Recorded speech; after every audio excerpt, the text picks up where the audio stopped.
आज दिल्लीमध्ये बैठक पार पडेल अशी माहिती आहे। केंद्रीय गृहमंत्री अमित शहांच्या निवासस्थानी आज संध्याकाळी या बैठकीची शक्यता व्यक्त होते आहे। भाजपसह अजित पवारांच्या राष्ट्रवादी आणि एकनाथ शिंदेंच्या शिवसेनेचे नेते हे दिल्लीमध्ये दाखल होतील असंही कळतंय।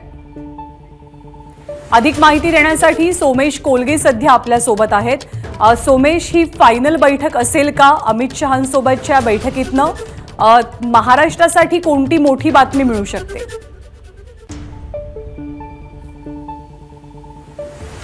ज्ञानदा, ही जवळपास युतीच्या जागांवर अंतिम शिक्कामोर्तब करणारी बैठक असू शकेल।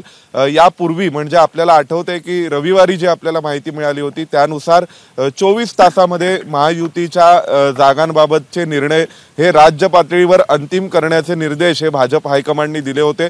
आणि मग त्यानंतर जी प्रक्रिया आहे त्यानुसार राज्य पातळीवरून येणाऱ्या नावांचा आणि जागांचा विचार हा केंद्रीय पातळीवर केला जातो आणि त्यावर अंतिम शिक्कामोर्तब होत असतं।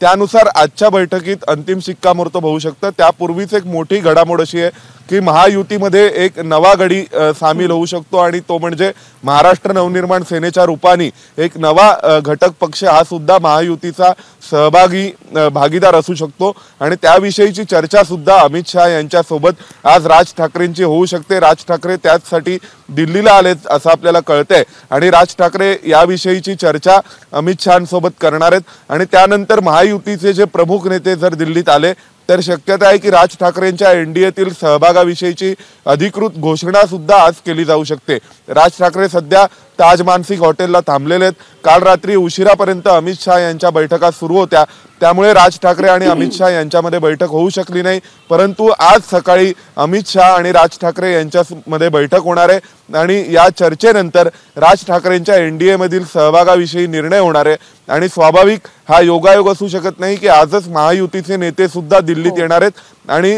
त्यांच्या जागा वाटपावरही अंतिम निर्णय होणार आहे।